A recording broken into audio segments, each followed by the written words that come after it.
DLT registration को लेकर परेशान हैं, किसी भी बल्क एसएमएस सर्विस प्रोवाइडर को यूज करने के लिए, बल्क एसएमएस सर्विस यूज करने के लिए आपको डीएलटी रजिस्ट्रेशन होना कंपलसरी है as per TRAI guidelines government of India.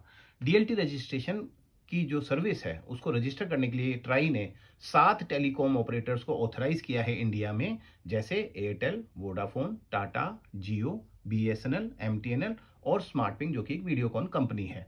आप इन 7 में से किसी भी टेलीकॉम ऑपरेटर पे जाके डीएलटी का रजिस्ट्रेशन कर सकते हैं, जो कि ट्राई के सेंट्रलाइज्ड डेटाबेस के अंदर जाके स्टोर हो जाता है। मतलब अगर आपने एक टेलीकॉम ऑपरेटर पे एक बार डीएलटी रजिस्ट्रेशन कर दिया, जो कि एक पैन कार्ड नंबर के द्वारा होता है, तो फिर आप दूसरे किसी पे दोबारा से रजिस्ट्रेशन नहीं कर सकते। हाँ, ये जरूर है कि आप उसी टेलीकॉम आईडी को यूज करते हुए, जो कि डीएलटी आईडी है, सेकेंडरी रजिस्ट्रेशन दूसरे टेलीकॉम के ऊपर कर सकते हैं, अगर 2 टेलीकॉम ऑपरेटर की सर्विसेज को आप यूज करना चाहते हैं तो।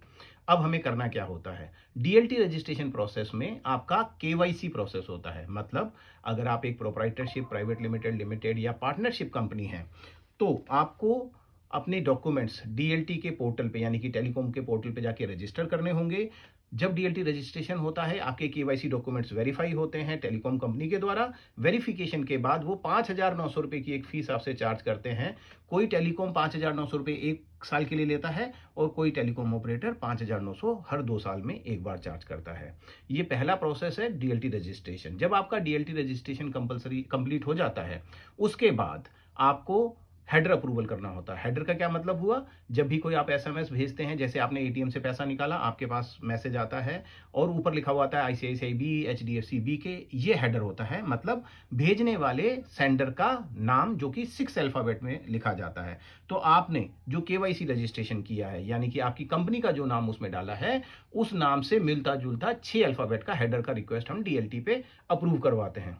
ये सेकंड स्टेप है। थर्ड स्टेप में आते हैं, उसमें डीएलटी और ट्राई का ये कहना है, आप अपनी मर्जी से कोई एसएमएस नहीं भेज सकते। अगर आपको कोई मैसेज भेजना है तो आपको पहले वो टेम्पलेट अप्रूव करवाना होगा। मैं एक एग्जांपल के द्वारा समझाना चाहूंगा। जैसे मुझे मैसेज भेजना है, thank you mister Manoj for the registration and your one time password is 123 ABC company private limited. अब हम इसका डीएलटी में टेम्पलेट अप्रूवल के लिए कैसे रिक्वेस्ट करेंगे, तो वहां हम लिखेंगे, dear mister variable, thank you for registration for our website, your one time password is variable ABC company private limited. इसका क्या मतलब हुआ कि ये टेम्पलेट जब अप्रूव होगा, अप्रूव होने के बाद जब आप मैसेज भेजेंगे तो आपको ये अधिकार होगा कि जहां जहां आपने वेरिएबल लिखा है, यानी कि 2 जगह, उस जगह पे आप अपनी वैल्यू चेंज कर सकते हैं अप टू 30 कैरेक्टर्स। लेकिन अगर बाकी के कंटेंट में अगर आपने एक डॉट भी चेंज किया तो वो मैसेज रिजेक्ट हो जाएगा। इसका मतलब होता है टेम्पलेट अप्रूवल। ये तीनों स्टेप जब पूरे हो जाते हैं, उसके बाद ही बल्क एसएमएस सर्विस आप प्रोवाइडर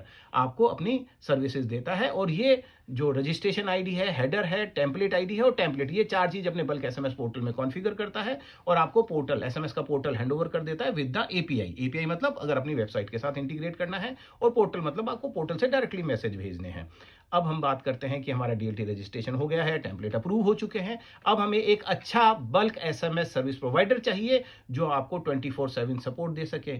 तो हम प्रायोरिटी एसएमएस पिछले 17 सालों से बल्क एसएमएस सर्विसेज में उत्कृष्ट सेवाएं दे रहे हैं। तो आप हमसे संपर्क करें www.prioritysms.com या 1800 410 4433।